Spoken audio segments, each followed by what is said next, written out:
What's up, guys? Chris the Ninja here, and welcome to my study session. Oh, wow. Okay. It's very obvious that that my channel is going. So welcome to the live stream. Um, yes, I will probably still be live streaming later on today.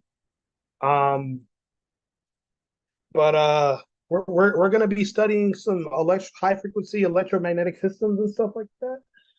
So I'm plugging in my iPad right now. One of my good friends from my class should be joining us here in just a few moments. While he's getting ready, I'm going to go ahead and share the stream with anybody who wants to pop in because, hey, man, if I go crazy studying this, y'all get to see it live. Bro, this stuff is hard, bro. Can I be real with y'all for a moment? This stuff is so incredibly difficult sometimes. Like I genuinely don't know how I do it sometimes. I just gotta thank God, my father first and foremost, because he brings understanding to where I barely even understand what's happening. So like I gotta say thank you to thank you to God. Oh, also before we get too deep into this, uh, let me see. Can I change my name? Rename? Oh yeah, we gonna put Chris the Ninja. There we go. Ow, ow, my ribs. My ribs just hurt. Golly. So let me go ahead and share the stream, every platform.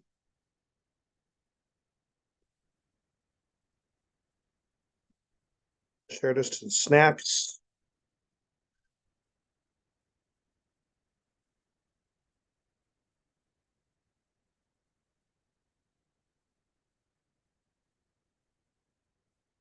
I said I was going to do this eventually. This should not violate the Aggie Honor Code, because I'm not giving you answers to tests. I'm just working problems, trying to make sure I understand it from my own personal being. All right, so after that's out the way, that being said, an Aggie does not lie, cheat, or steal, or tolerate those who do. So I'm not cheating. I'm not lying to you when I'm saying I'm trying to study so I can improve my own understanding. Um, that I will not tolerate it if you take this live stream and try to use it on the test. If I hear my voice, I'm coming up to you and I'm saying he's cheating. Do not let them pass this exam, or she's cheating, or they're cheating. I don't care who it is. You're not gonna drag me through the mud because I don't understand how to do this electromagnetism stuff. You're not dragging me through the mud over there. Anyway, it's also a little chilly in my room, so I'm throwing this sweater real quick. Um, actually, you know what? I'm throwing some merch. I'm throwing some 40 merch because you know what he say? 40 legend, but that's a given. Like a stone in my head. Mine has perfect vision. You know what I'm saying? So we're gonna throw in that Corey Kinshin merch. Um, like I said, I'll probably do a regular old live stream tonight after we study a little bit because this stuff is important. It's important to know how to do this stuff. So I'm going to share the stream to my Instagram. Um, Follow me, y'all. Subscribe to the YouTube channel. I can't guarantee and promise that you'll have a. I can't guarantee and promise that there will always be a ton of there will be a ton of content like this. However, I can promise you, Chris the Ninja got you covered. You know what I'm saying?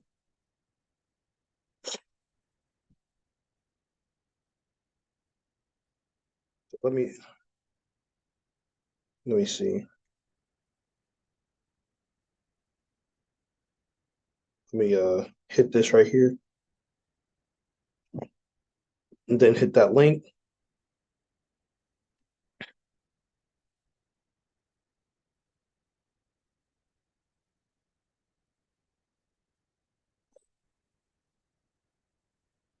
live study session, learn or study Smith charts with me.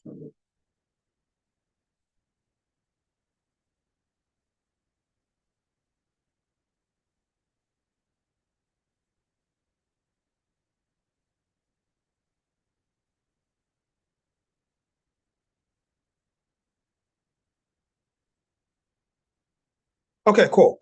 So with all that being done now, dang it, man. I need to go. Oh, there it is. Okay. See, look. I'm too frazzled. I'm way too frazzled for this. Where's that stinking compass? I need that compass.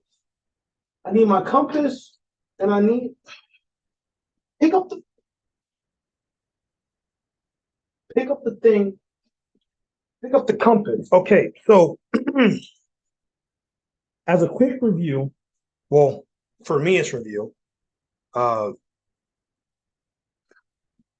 as a quick review, let me move my camera like here or something. As a quick review, we can in order to get to the Smith chart stuff, you have to understand the beginning of transmission line. Now, see, transmission lines. I know it looks like a. Well, actually, let me move down to here. I know it looks like a bunch of like a bunch of scribble scrabble and chicken scratch and all that. Look, I got you. I got you. Okay, look. And this is not to show off my brain. This is just like to explain how this stuff works. So essentially, transmission lines is a steady state of when you have a signal on a circuit and it's being transmitted over over a certain distance. And when you move over any distance, it takes some time. So it takes a moment. It takes a little bit of time to reach steady state. Now, that steady state is basically where we normally read circuits from because it normally takes very fractional parts of a second to reach steady state. The longer the wire is, the longer the distance is of the circuit, or the larger the circuit is, the longer it takes. But that's just a transitive rule, and that usually applies to anything everywhere all the time. Um, but as you can see here, I don't know if you can see my mouse or not, but I'm just going to highlight this. So here's a circuit. Um, it has, a resistant. It has the transmission line has its own impedance called R naught. You'll have a start resistor, and then if you do R2 or R load minus R naught over R2 or RL plus R naught, that gives you your reflection coefficient. For this case, this is both 50, the reflection coefficient is 0, and that means there's no reflection. For this one, the reflection coefficient is not 0. So you see like some of it gets reflected. So you can see here that, some wave goes through, some wave gets reflected back, and that's how that kind of works. And then, you just make your diagrams like this. You calculate that with these values here. You can see my math here doing like a few of these calculations. And then that gets us to eliminating reflections. So in order to eliminate reflections, you need to match the load. And how do we eliminate reflections? Well, sine waves is the solution to transmission lines. So if you have a sine wave, sine waves eliminate. Sine waves ultimately seem to eliminate reflections according to how this stuff is working. Um,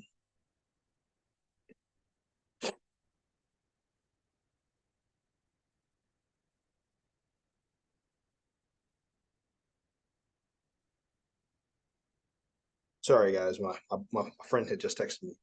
Um, oh, I should share this. I should share this stream with my boy Alex. Shout out to you, Alex.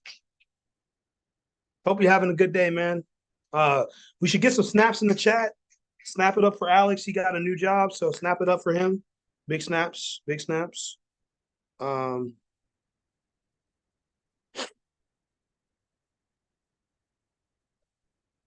um, let's see. So, uh, what was I saying?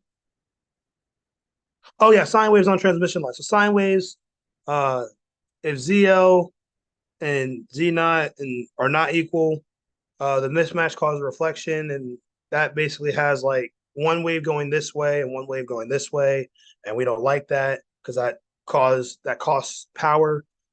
So then you get the sine waves on transmission lines. You get all this ugly stuff, all this mumbo jumbo, magic spell, Harry Potter stuff, which is really actually just how real life works. I'm just like assuming that y'all are in the 1500s where electricity didn't exist, but it did exist, but no one knew how to explain it. So it was just witchcraft. This is witchcraft, but it's not really witchcraft. It's electricity and magnetism in action because it seems like magic sometimes. I mean, like y'all see how the stuff in my room is lit up. It's not magic, it's electricity. But y'all get it. So um you have all these terms. So if you want to find the direction of propagation, you have to use all these terms. So like you have 20 cosine t or 10 times t or 10.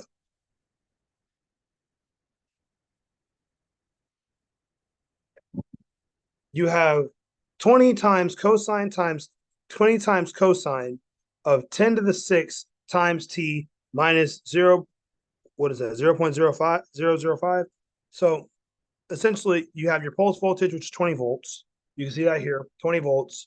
Angular frequency is 10 times 10 to the 6, and that's times 2 pi, but that's not really that important. Like it's important, but it's not that important. It just trust what the thing says.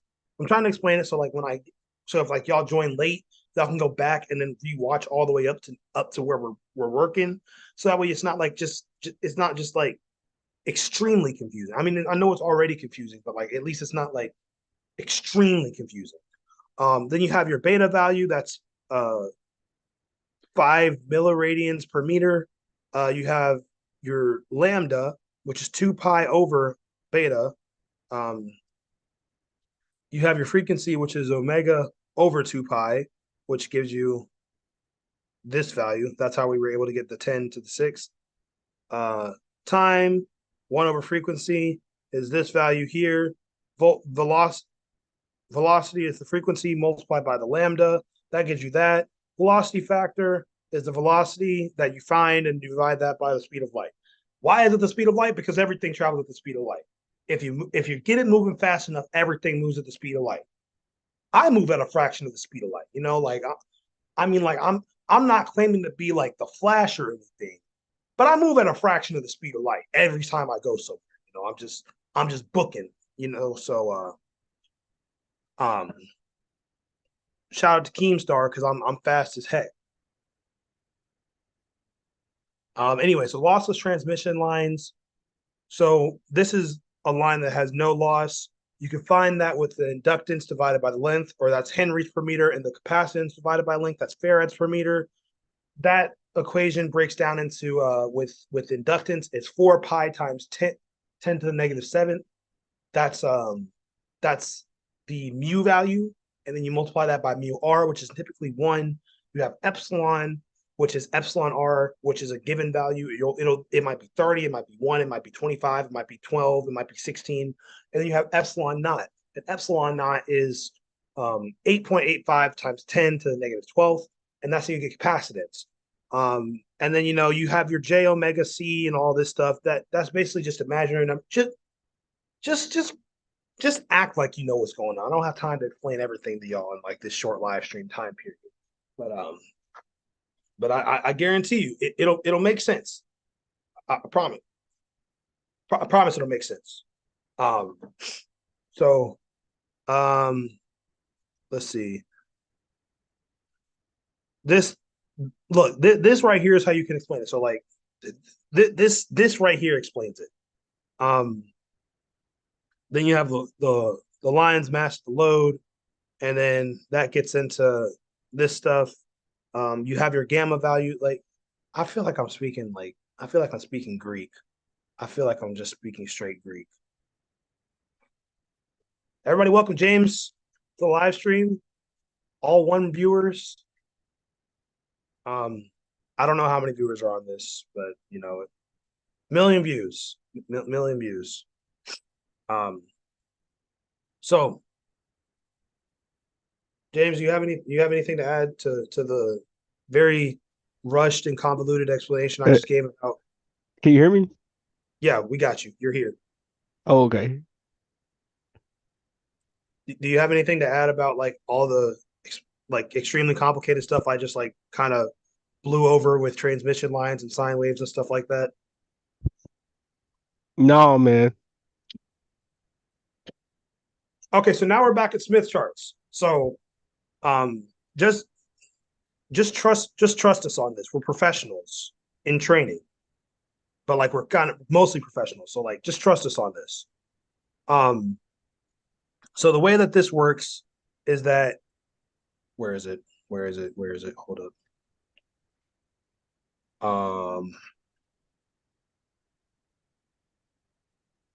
The way that most of this works, dang, I lost it. Oh wait, hold on. No, I didn't. Here we go.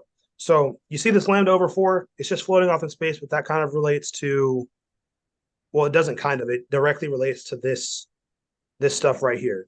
So using a quarter wave transform the 200 ohm load to a 50 ohm load. That goes into this equation. Just trust me on this. Our wonderful professor, who is basically a super genius, supercomputer J Boss. that cannot write legibly half the time. Um, he's the one that knows all the stuff. So if you need any help and you come to A&M for school and you're doing electromagnetism, electrical engineering, find J Boss. Find J Boss. He'll get you right. I guarantee it. And then you'll take his exam and feel like you don't know anything, but he'll get you right. I promise. Um, but yeah, so this equation comes from that. You get 100 ohms. That's what R naught has to be. And then how long should the line be if the velocity factor is this? So you find your lambda value. You take your velocity, multiply by the speed of light. That gives you the actual velocity. Um, no, wait. You take the velocity of the speed of light, multiply that by the velocity factor percentage or decimal or whatever, and then you divide that by the frequency, which happens to be 1 gigahertz, and that gives you zero point 0.2 meters. Now you can't just be throwing around zero point 0.2 meters on everything because then we would run out of wire. So we actually have to divide that by four because we're trying to get a quarter wave transform, um, and all that. Like maybe I'll live stream like all this stuff another day, but for now, just trust me. Quarter wave transform that gives you like 5 hundredths of a meter or 5 centimeters, and yeah. So now that's how we get to Smith charts because it makes it so much easier to understand basically literally everything else.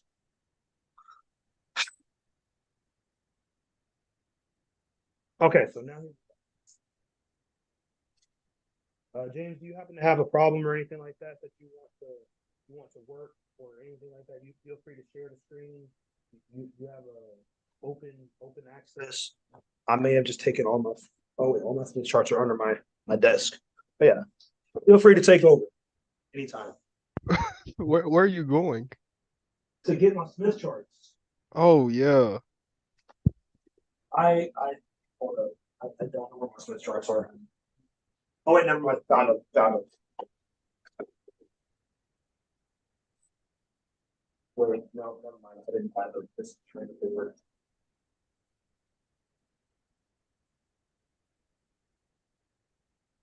Wait, is this it? Okay, okay, cool. I found some Smith charts. They may or may not be written on already, but these two are public. Look, guys, I promise I like to have a little bit of organization sometimes.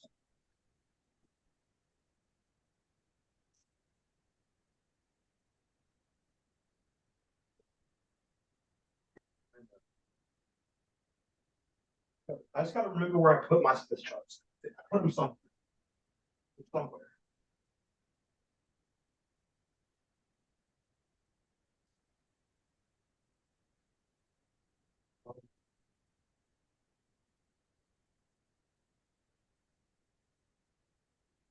You know what?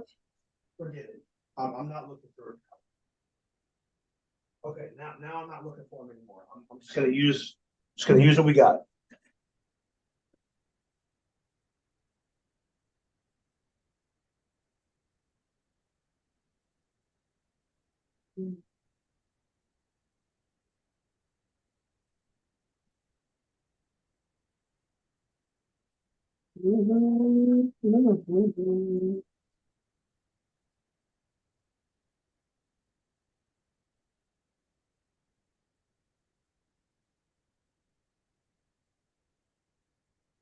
Yeah, I had no idea where I put the restaurant Smith charts.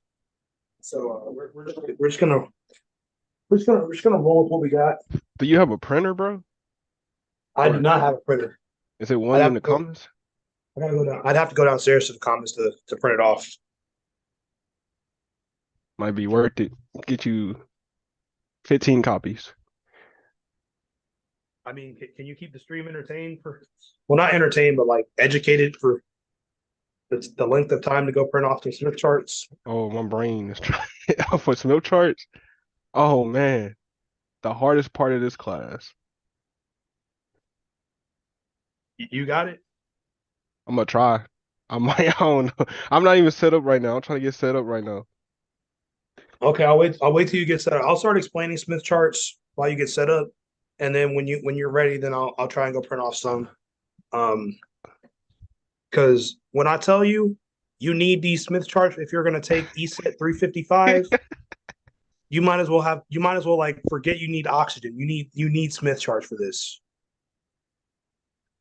Um, so how Smith charts work, I don't really know. I'm gonna be so honest with you. I really don't know how they work or like how this guy developed this and figured this thing out.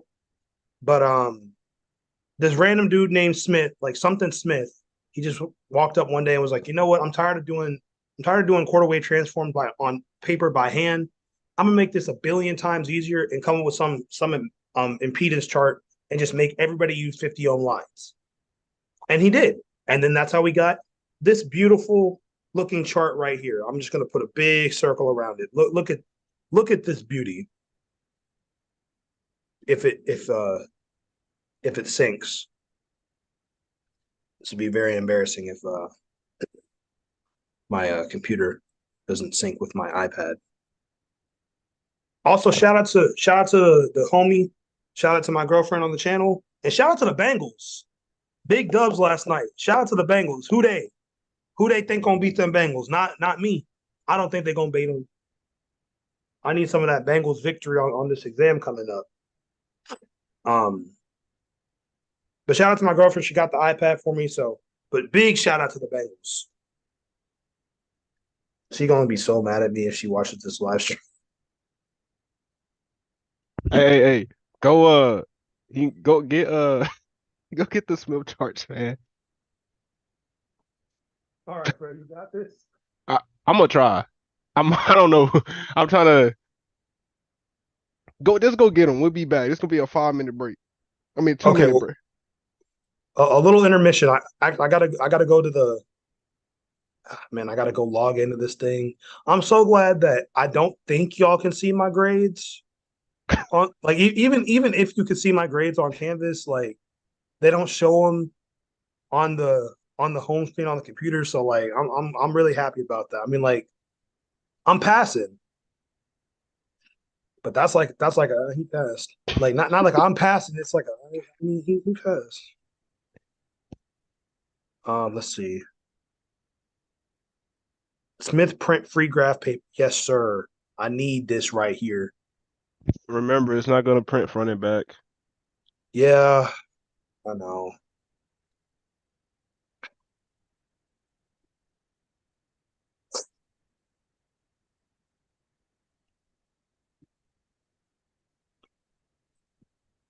But I gotta remember. I gotta keep my frustration level low for now.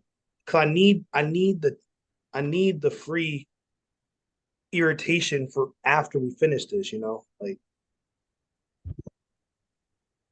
Did you try okay, going through the exam topics? that's kind of why I'm going through the notes rather than like the exams itself. Cause like No, I not know the I could go exam. through the exam. The topics, like the topic list.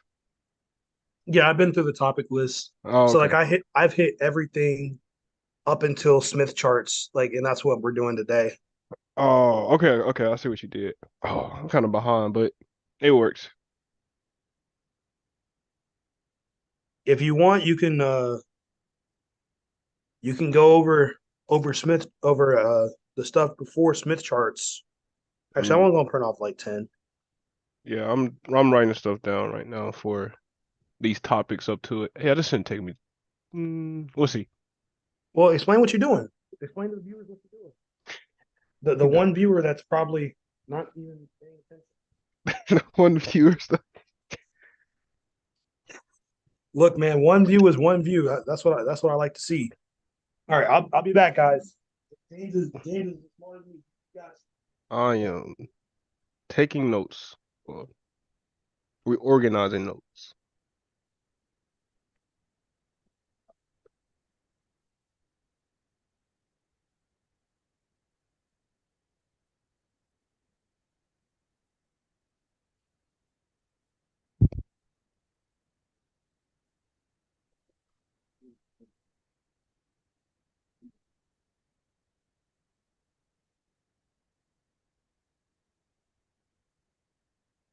All right, I'm gonna be back. I'm gonna be back soon. Promise.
Okay.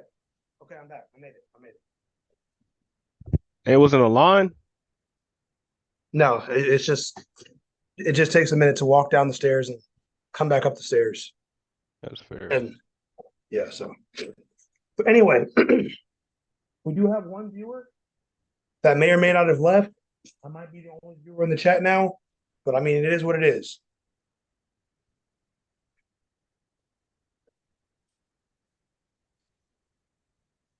Okay, so also any of y'all watching the stream, like Chris, why you got stuff just randomly on y'all phone? Because it's easy access when I'm sitting in this chair. I don't have an extra part of my desk. I gotta like I gotta reach over everywhere. So like it's easy access. Got my trash can to my right, got my pins and stuff to my front, got a random notebook. Like I'm telling you, like look at this. Look at this. If it was on the floor, I would have just had to reach down and I would have just pulled the pencil out of thin air. Anyway, that's beside the point. It just works. I'm telling you, it just works. So where's my where's my like smart pencil? Hold up. I lost the smart pencil for a second. Here it is. There it goes. Okay, cool. I'm telling everything is within arm's reach. Has to be. Has to be.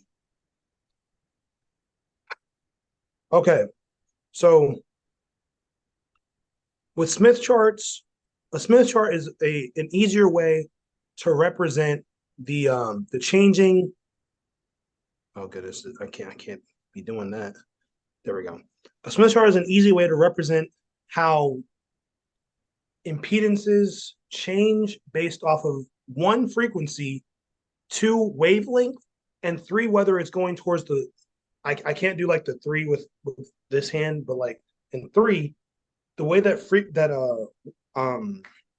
being a load or a generator changes the frequency depending on a certain point. So just to go over this a little bit, in order to enter the Smith chart, the first thing you have to do is you have to normalize your values. So James, you got a couple values we can use. What you mean, like a real plus complex? Yeah, something like that. Yeah, Uh, Give me a second. because 76 is my favorite number. We're just going to say 76 megahertz. Plus So 90J. Oh, we're talking about frequency. You're talking about a yes, frequency. I well was gonna get. we need an inductor and a resistor value, Oh, inductor and pick value. any value. This is just to solve it. Pick any Uh, value. 50 microhenries. So we got 50 microhenries.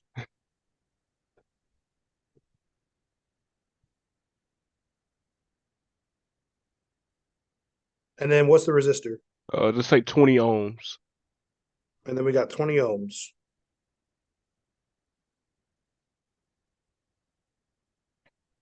And you know, blue is electricity. We got electric blue for electricity. So this is like it's like our power source right here.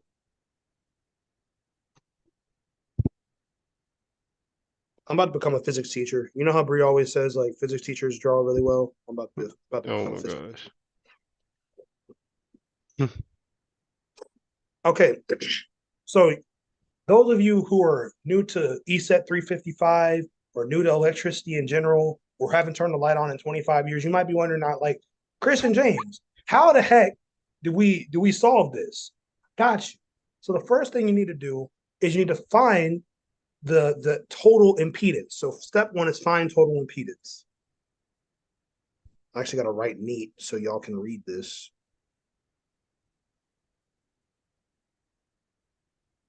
So find total impedance.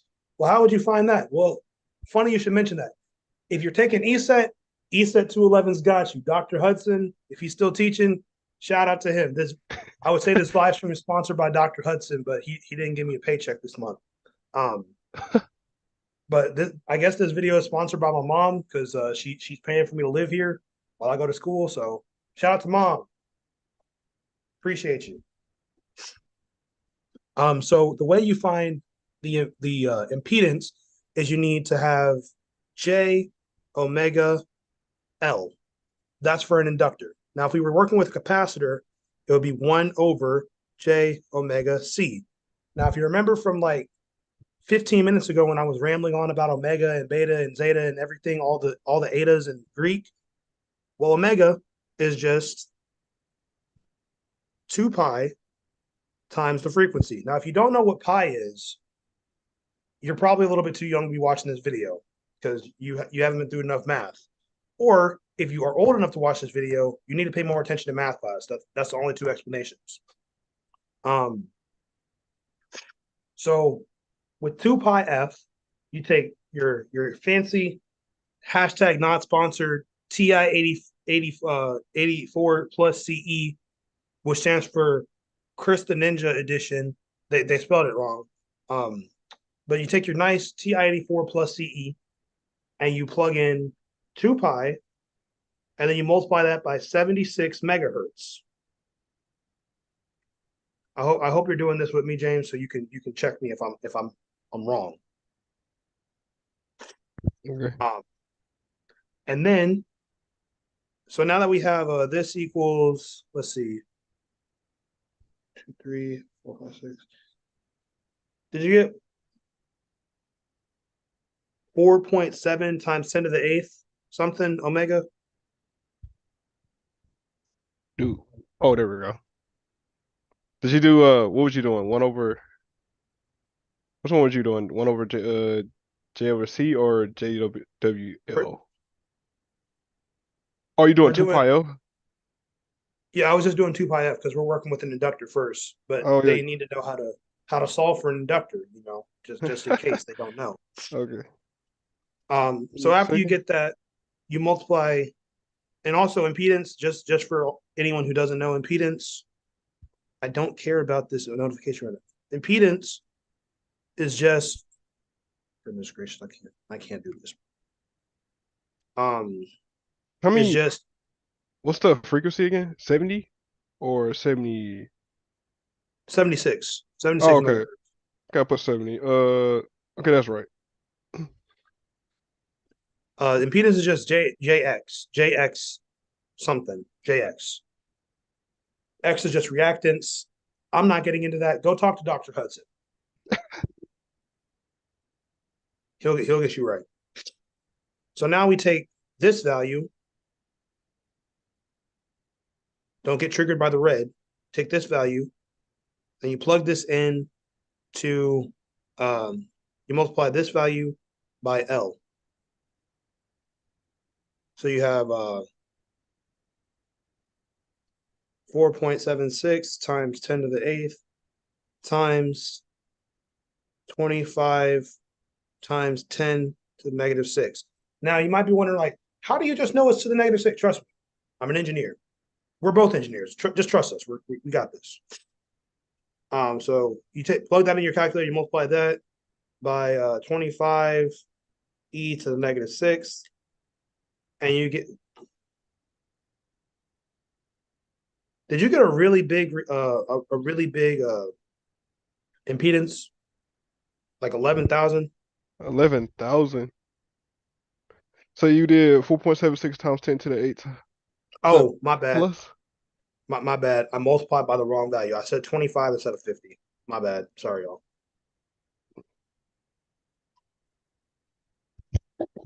Oh wait, hold up. Nope, that's still not right.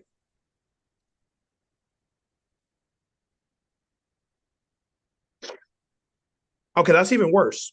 Did you get like 23,876 ohms? Wait, dude, tell me what did you do again? Like what numbers did you multiply?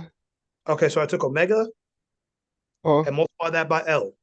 You said our L is 50 microhenries. okay, 50 micro, right? So times 10 to the negative 6. Right.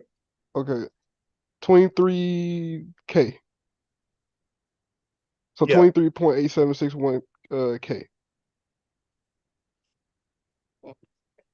And that's a J value because it's imaginary. It exists, but it doesn't exist. It's like your imaginary friend. I mean, I'm sure you have one, but I can't see him. But you could probably see him. But if you can see him, you might want to go check. You might want to go get checked out. I'm just saying, just saying over here. Um, let's see. So now that we have ZL, we can say this is going to be a really, really bad Smith chart example. I can already tell you that right now. That's yeah. We need to use a. It's I fine believe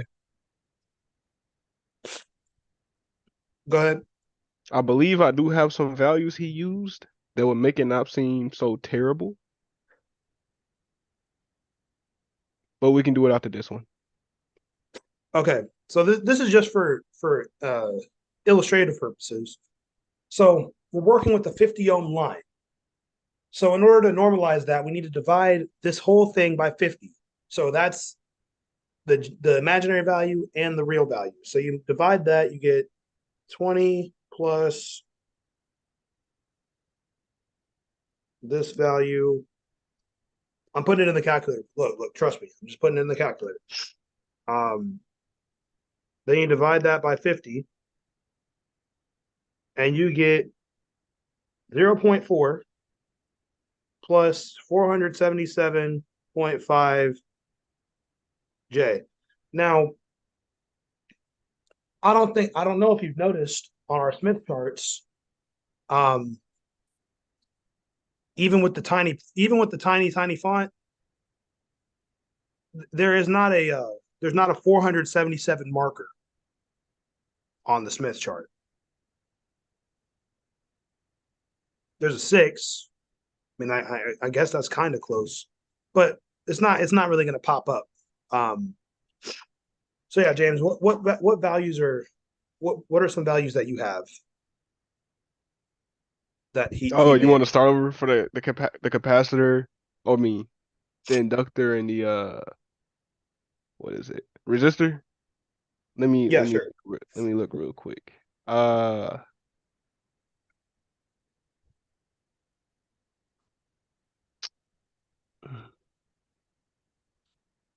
let's try 40 40 40, ohms. 40 ohms. So And this was just to show y'all how to normalize. So now we're gonna get into a good problem, hopefully. So we have 40 ohms. I think he used 25 Henrys. Yeah. 25 Henrys, Yeah. like full Henrys, Yeah, because I think he did that and then he normalized it after. but that would be a huge number. That's what I'm trying to figure out. Because I It think might he be num nano Henrys. yeah. Yeah, he just didn't put units. So yeah, because We're he just gonna go did with nano Henrys. 40 minus J25. Oh, you Yeah, want and he drew a resistor and a capacitor. Oh, no, I mean inductor. Oh wait. This is a capacitor, yeah. So this is a capacitor. He do a resistor and a capacitor in series. well, I mean, if you remember from 211, the J value is the actual impedance. So it probably isn't the value of the capacitor. It's just like the load that it carries. Okay.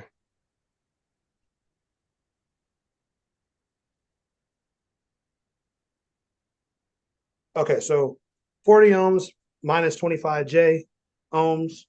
So when we normalize that, we do 40 divided by 50 and 25 J divided by 50. So if we hit that right there, plus 25, wait, hold on, let me put this in parentheses, 40 plus 25 I divided by 50. And that gives us zero point 0.8 plus zero point 0.5 J, Give me a second. I'm about to send an email. or minus 4.5.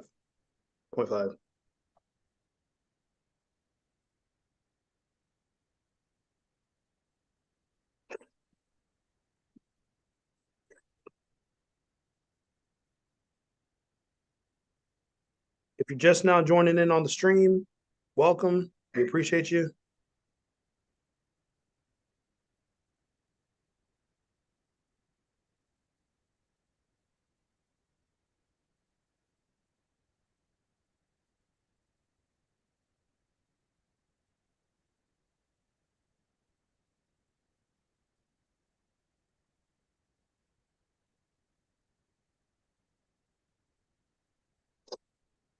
Um, and so with these values that you have here, I know James said he needs a second, but I'm just trying to give you all the information.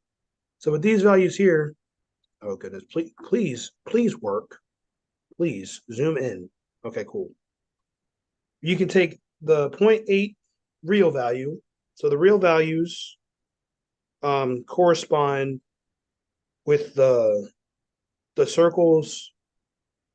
I guess I could highlight them, and they correspond with these real circles here, and then the imaginary values, they correlate with this outer these outer values here.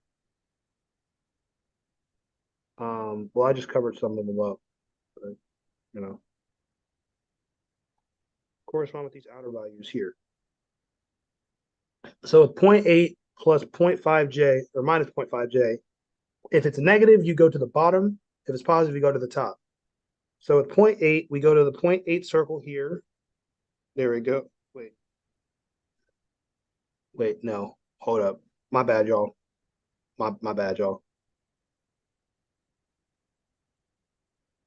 Sorry, y'all. Uh, point 0.8 circle here. Yeah, 0.8 circle there, and then we want the wait, no, hold up, shoot, dang, what the heck am I doing? We want the 0.8 circle here, and then we want to go down to the 0.6. That lines us up right here.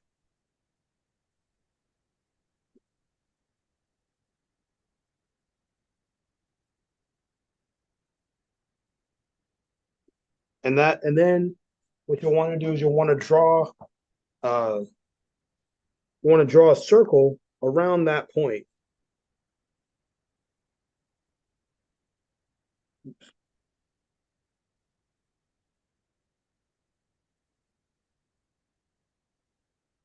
I'm going to draw that in nice black color.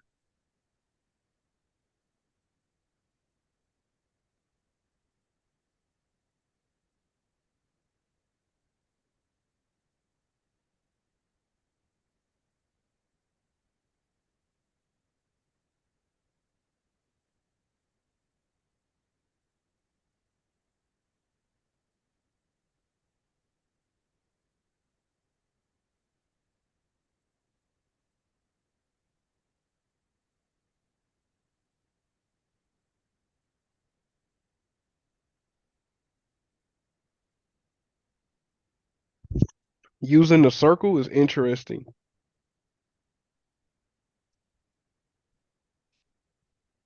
It really is. I really don't know where my thing went. You know what?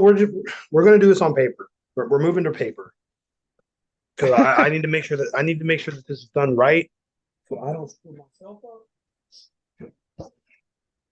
But the process is the same. I'm just not a professional like J Boss. J Boss. Talk about winning the name lottery. Like that's such a cool name.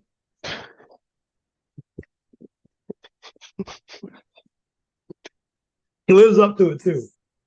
Great Oh, teacher, works hard, works us hard, but it's worth it by the end.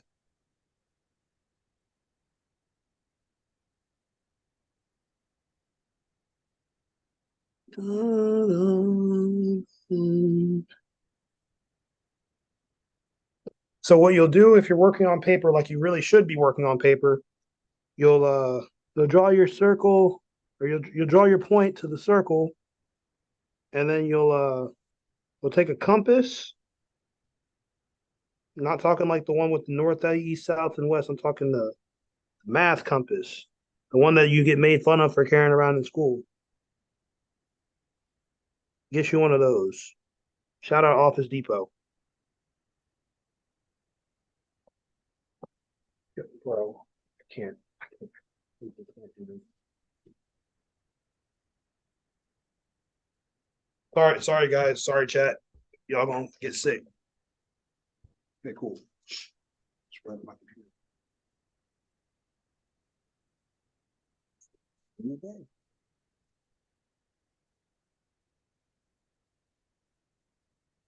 You're gonna take your point. You're gonna make a circle. Try not to let your compass move at all. Gosh.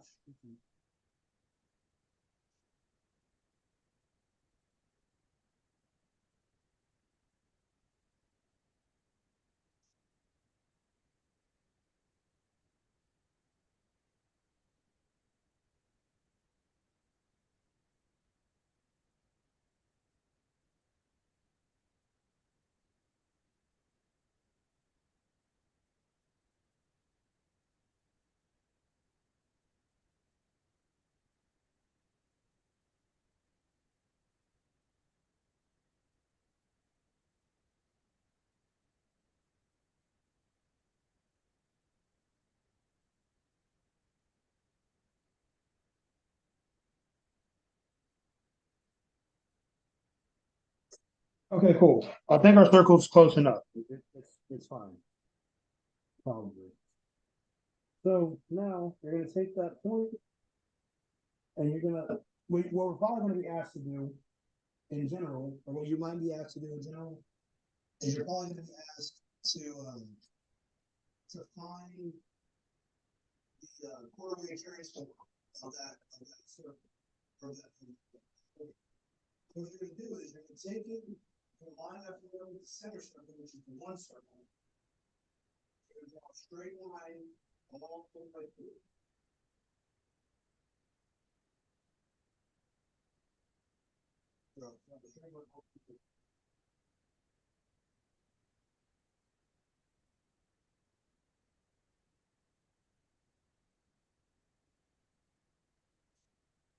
And then you're going to take that point that you find. So if you look here, see how I drew the line straight through it. You're going to take that point that you find. You're going to rotate your paper that you can't do on the screen, and see that you have about 0.38 lambda, and that's going. Wait, hold up, wait. So depending on whether you want a short or if you want an open, you may have a quarter wave towards the generator or a quarter wave towards the load. It doesn't really matter which way you go for the most part in general. However, um, it will you want to pick the shortest wavelength to make a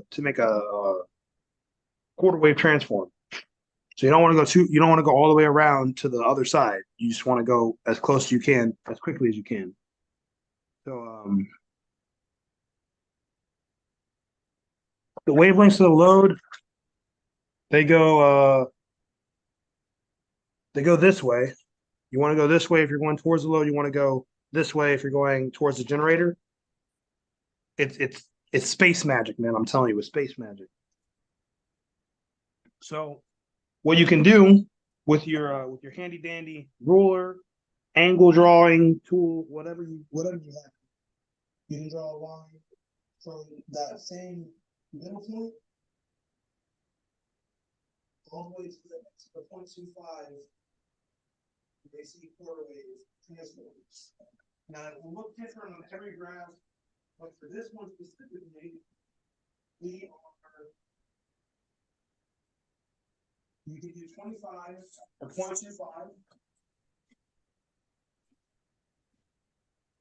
Track that. 0.12. And your lambda before is 13 lambda, 0.13 lambda. That's your quarter wave transform. Bam, perfect. See that? Smith chart's nice and easy.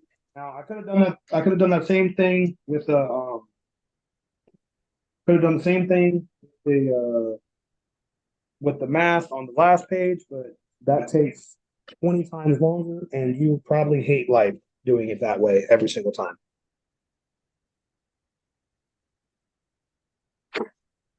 Um, but let's see. You can use the chart to find the reflection coefficient.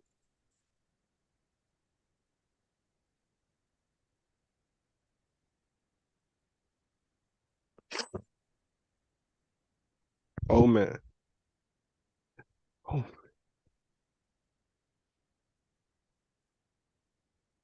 see, a good idea would have been a chart. There's a Smith chart you can look up that shows you like it like describes the parts of the Smith chart. Oh, do you have like do you have it pulled up? I am gonna look for it. If you pull it up, feel free to take over the screen share. I think I got it where um I Hold just set on. it to where anybody can take over. Ah,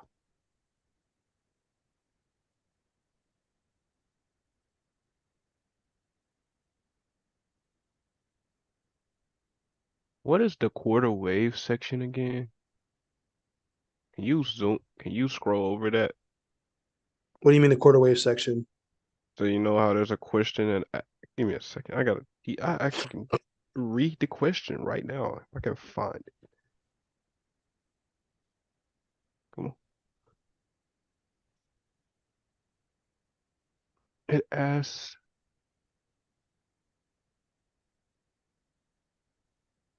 yeah, you remember we had a find the length between the shortest length of D of 50 ohm line between the load and the quarter wave section. Oh yeah, I just did that. Yeah, that's what I'm saying. So which one is the quarter wave section again? I keep forgetting what it is. So the quarter wave section has to do with mostly where the thing acts like a short. So the quarter wave section is on this side, on Yeah. the right side of the chart. Okay. Then the zero or half wave where it's an open is on the other side of the chart.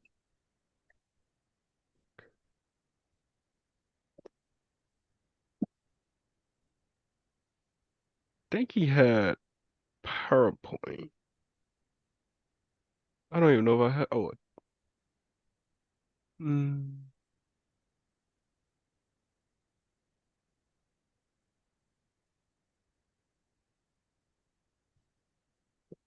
So you said a short is on the left side, right? Right side, short is left side, short is right side. I mean, According to his PowerPoint, the short is the left side of the short circuit. We're talking about short circuit, right? yeah, Short circuit is the left side, and then the right side is an open circuit. So on the right side, Z is equal to infinity, and on the left side, Z is equal to zero. And on like that little dot, like the dot that's right in the middle, the one that we usually like put like the tool for, is the wait, let me make sure I'm right. I can't really tell on his PowerPoint. Oh yeah, at the 1 point, yeah. The 1.0 right there, the little dot, that is zero. That's Z equal to one, so that's impedance matching. I mean matched. right. Yeah. Okay. Just want to make sure.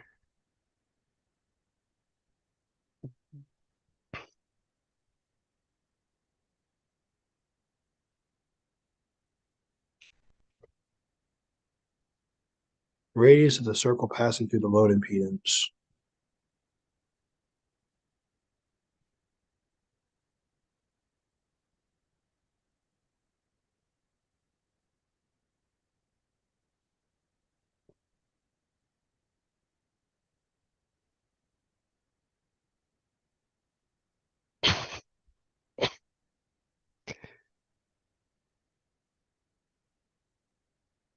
I don't know how to do this VSWR from the thing. That is a great question. I don't remember. I don't even have my Smith chart for it. That what? Wait. That's from the day we did Smith charts, right? What does it say? 75 plus J. I think it's 75 plus J, 75 minus 50 and plus 50. I believe because the VSWR, if you look at the bottom of that Smith chart, Uh huh. there's a line down here, and it's I can't see it on this blank one. It says it doesn't say VS. Wait, does it say VSWR? Let me make sure. Let me before I just say that. Oh yeah, it says this SWR. So if you go on the left of the circle, left side of the circle, it says like SWR. I believe you would draw a circle. I remember which one exactly, and then you would draw a line from a point on it down to that first line, the SWR, and it would tell you what the VSWR is. I believe it was one of the easier problems. I don't have my Smith chart no more for it. I think someone's holding on the bell. Somebody to open their door.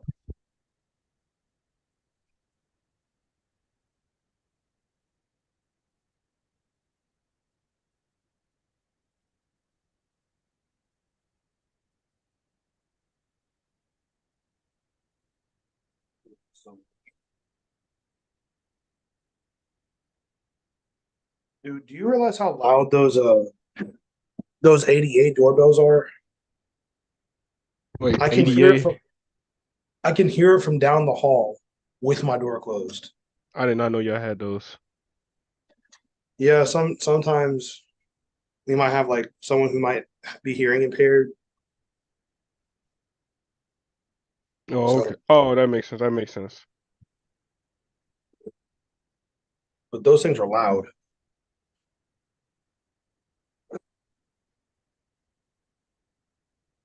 Anyway, so cool.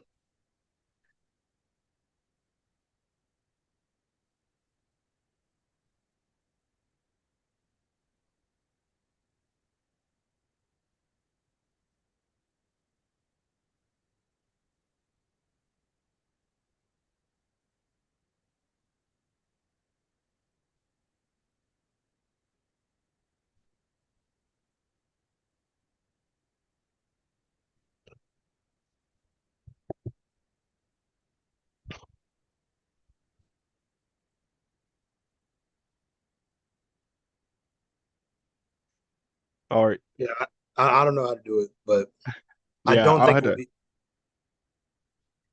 I I wouldn't. don't think yes on it. We might get tested on it. I think it's one of those things we should try to figure out sometime soon before the test. It is one of the easier things I think I remember. I just don't have my Smith chart. But I might have to do some research on that or look for a video. Yeah, a video or something.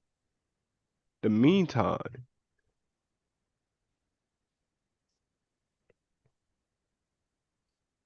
Let me see. Is the radius of the circle passing through load impedance?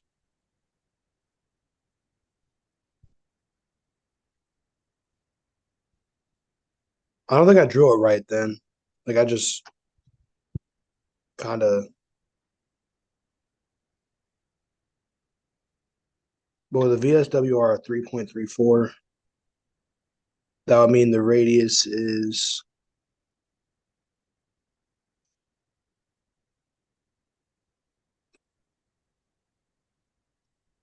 Oh, wait a second.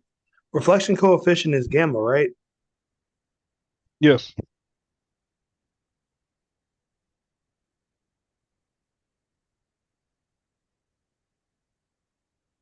So that'd be like this would be like 1.5, 1.5, 1.5, 1.5.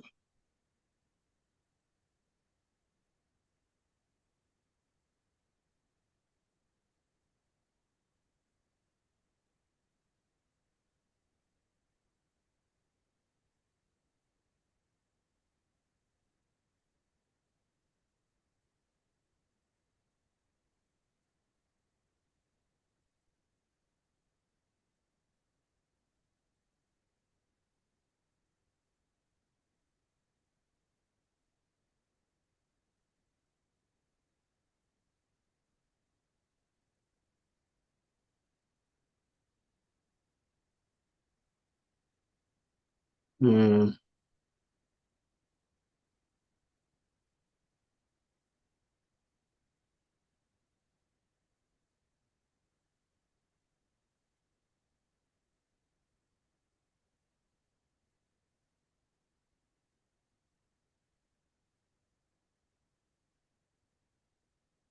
I don't think okay, I don't think the 3 and the 1.5 line up exactly on this Smith chart. So if you look at a Smith chart, if you look at one of the paper Smith charts at the bottom where you have 1.5, Yeah, get a ruler. I see the 1 point. Oh no no no no no. That's Ah, that's what it is. I don't think it lines up exactly. So say the VSWR is like 3 point something, like 3.1 or 3.3. I think that's how you can say it. Because the SWR is at the top of this. The um the transmission coefficient.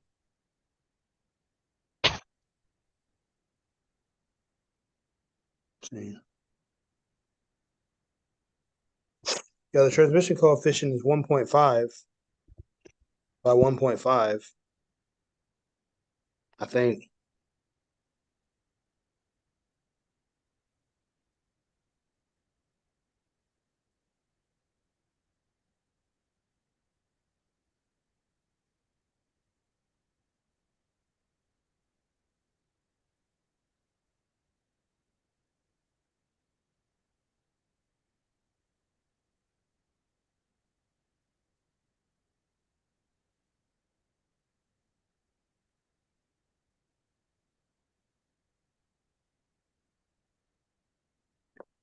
Oh, I think I got it. I think I figured it out. I think I figured it out.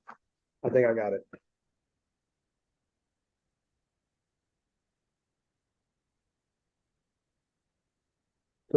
So if you notice there's certain points where there's like heavier ticks.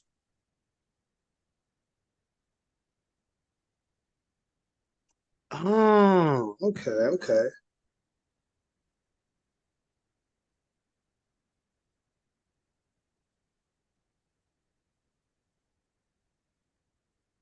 Wait, who's doing this? So if you see right here, let me if you see right here, Jens, you see it? see what? Oh yeah yeah yeah. What about it? Is that that's where you That's found 1.5? 1.5. That's 1.5. That's That's what I was three first looking at. point one, point two, point three. Yeah. I think that's where you figure it out. That's probably the other side of the circle. Cause like it was a circle. It's like two sides of a circle. I think you draw the lines down from. Yeah, I didn't draw it right here the first time, so I obviously have no clue what the heck is going on, but hey, at least we think we figured it out. Okay, so um if you want to find Zn, you can find Zn from this.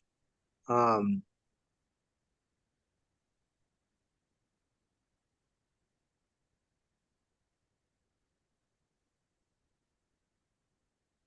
is this supposed to say Zn minus zero point 0.5 lambda?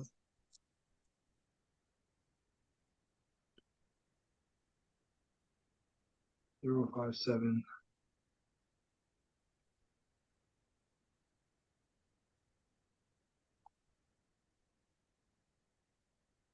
Oh man.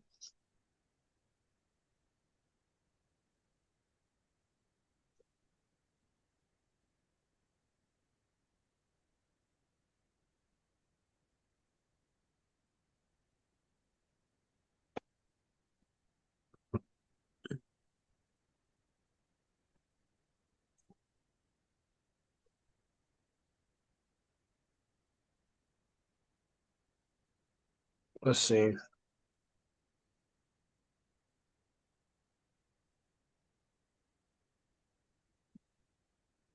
This one I understand what to do, kind of. but I didn't write it neatly enough to read it. Yeah,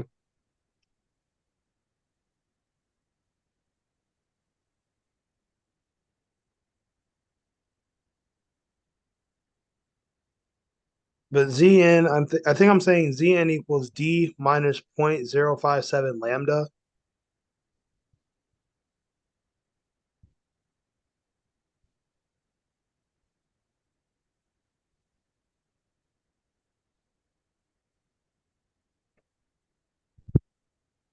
I should have scanned the Smith charts after that class, but I didn't.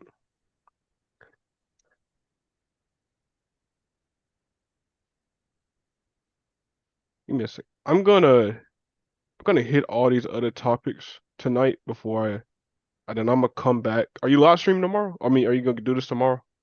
Yeah, I'll be doing this tomorrow. If you want to hit the topics with us, like I'm down to move to other topics too. Oh, I I haven't, don't, I haven't, I haven't wrote them down yet. what I'm trying topics? to. It's just the rest of the ones on the thing, the on canvas. I'm just going through and writing stuff down right now, but I haven't like actually just looked at them. So like, are you about to move on to? I haven't even got to whatever it is out the Smith charts. I'm still before Smith charts. That's what I'm saying. So I was gonna come Oh, back. Yeah, I was gonna move up, and then I was gonna hit this tomorrow and try to do some actual problems. That's why. okay, yeah, yeah, you So good? yeah, but I catch you later, man. All right, man. All right, bye to the stream. So Smith charts are really useful. It's a little bit difficult to kind of explain them in a way that makes sense to everyone. So Smith charts are just a little bit difficult to explain it as a whole in general. But the way like you can kind of see how they work based off of like how you match loads. So when you match loads, the big picture is if you'll have some impedance R plus or minus J XL or XC, and you'll have an admittance, which is the conductance, not induct or not impedance, but the conductance, which is the opposite of impedance or resistance. How much something can conduct electricity, and then you have the susceptance B, how susceptible it is to being changed. So if you're matching with lumped elements, um, adding lengths of transmission lines,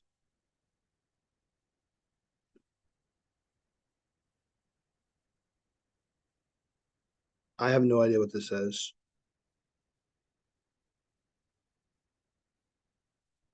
Adding length of transition line moves in circle counterclockwise. I don't know. Uh,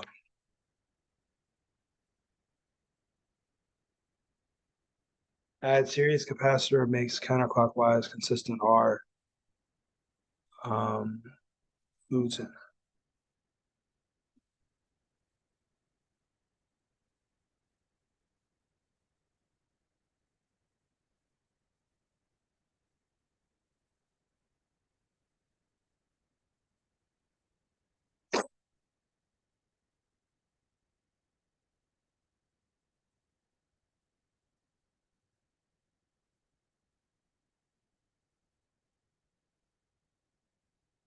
I think that's supposed to say moves in circle.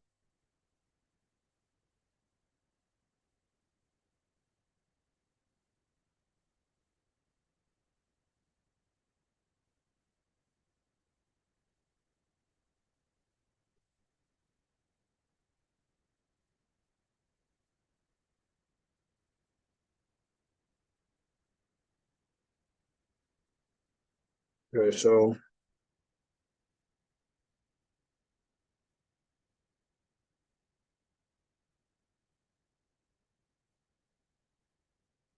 okay. Adding length of transmission line moves in circle about center or around the center, essentially.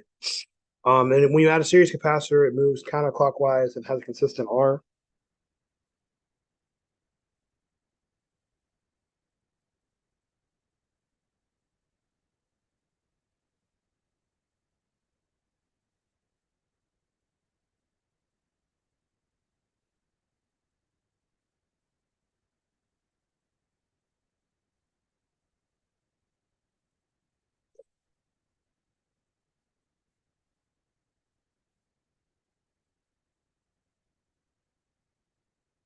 With an inductor, it moves it clockwise, a long circle with a constant R.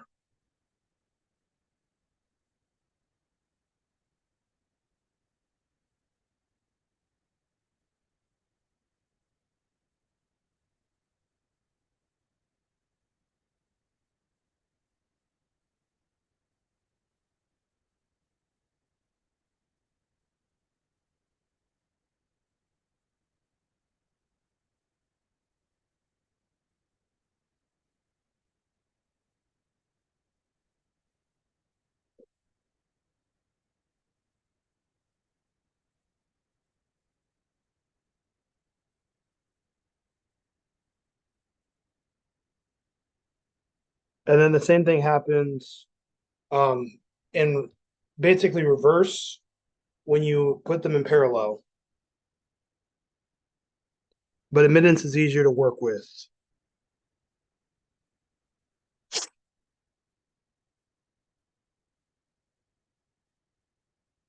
So when you work with microstrip transmission lines, you still have an L and a C. You still have these gamma values, or not gamma value. You still have these capacitance and inductance values that work. Um,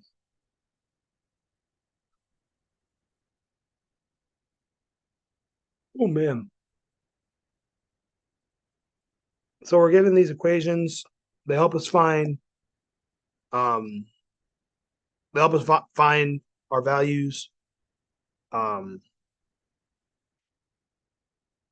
so like if you're given an inductance, you can find capacitance by doing the epsilon. If you're given inductance and epsilon r, you could do epsilon r divided by inductance, and then you can find the capacitance, and then you can find the velocity from that way.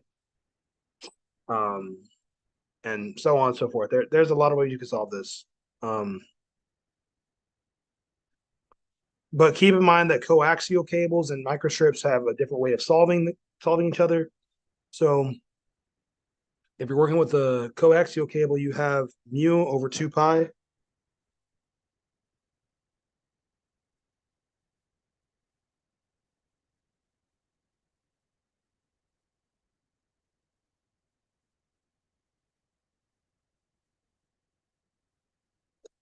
You have mu over 2 pi natural log of d over d, which is the diameter over the distance.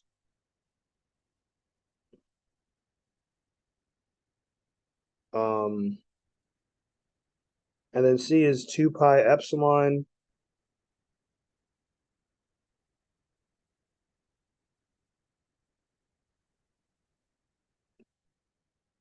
epsilon over natural log of 2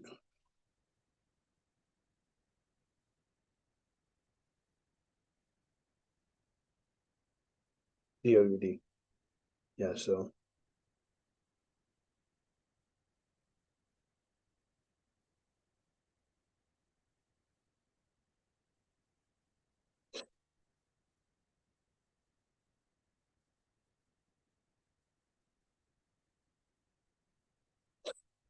okay, and with that 2 pi epsilon, that epsilon is the same epsilon value as epsilon r times epsilon naught, and then epsilon naught equals 8.85 times 10 to the negative 12. You can see that there. Um, with the regular transmission, with microstrip transmission lines, d is just multiplied by 2. The big D is multiplied by 2.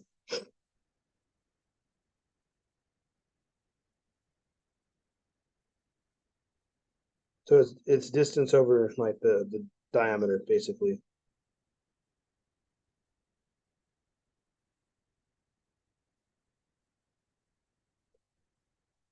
This here is a diagram showing how this stuff works, like why microstrips work in this way, showing the magnetic fields and all, showing the magnetic fields and how everything works. And these are design equations, which can change based off of what your the design equations can change based off of a certain number of factors, but I don't have that chart on this page, so I'm not gonna like really go over that. So microstrips. This is the last topic I'm gonna cover for the night. Um, so I'm just gonna rewrite this here.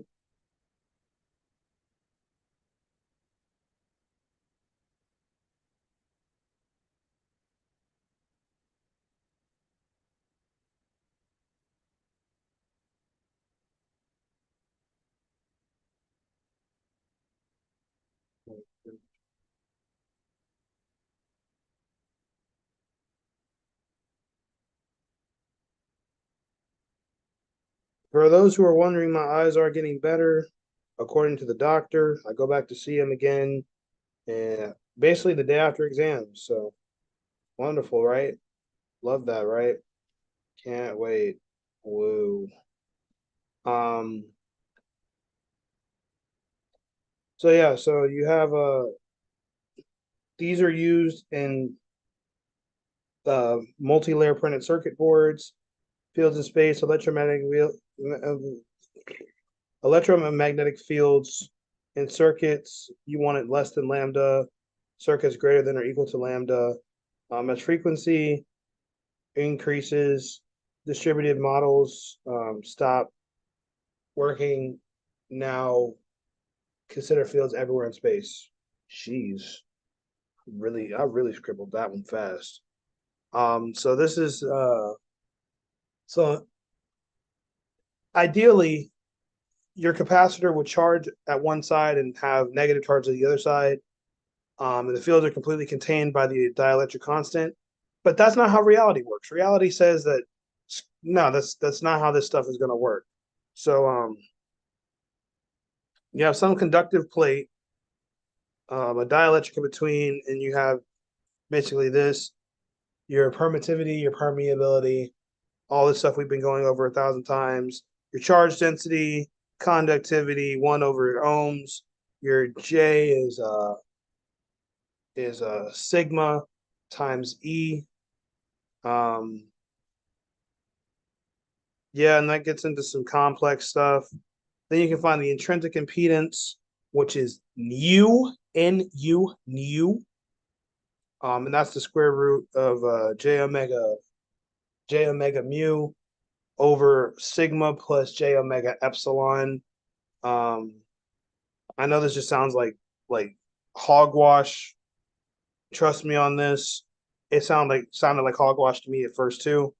But then that breaks down into having mu over epsilon, and then mu naught equals mu naught over epsilon naught, and you basically have this, and then that equals 377 ohms. Bam. What? Bam, bam. Thank you, man. Uh, Back to propagating waves again. Oh wow, this is like making a lot more sense because I actually understand it a little bit better now. Um, you have j omega mu and then sigma plus j omega epsilon. You give it the values that you're given up here. I think he gave us some values somewhere. I forgot where he gave us values, but he gave us values somewhere. Um, and alpha alpha is this. So you just take alpha. That's basically this at the top, I think. And beta is this. Omega over beta gives you velocity. Gamma is this.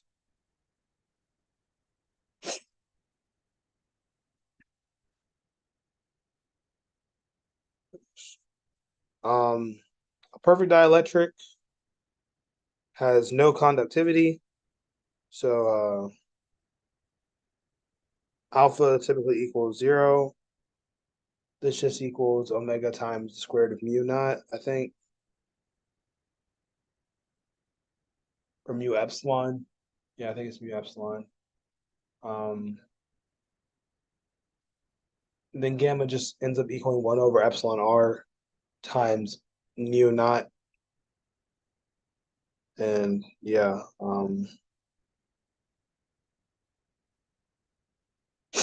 perfect conductor, sigma is infinity. So,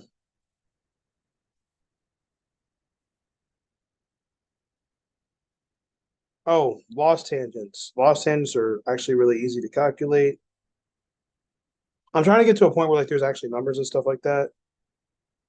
Um, but I'm not finding a part where that happens. For general materials, though, basically, if you take these two equations right here,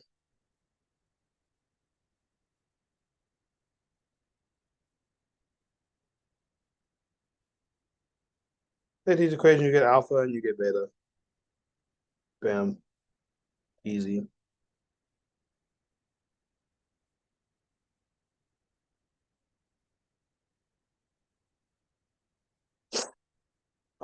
So I guess next time we'll get into skin depth and we'll cover boundary conditions, field modes, antennas, radiation patterns, and stuff like that.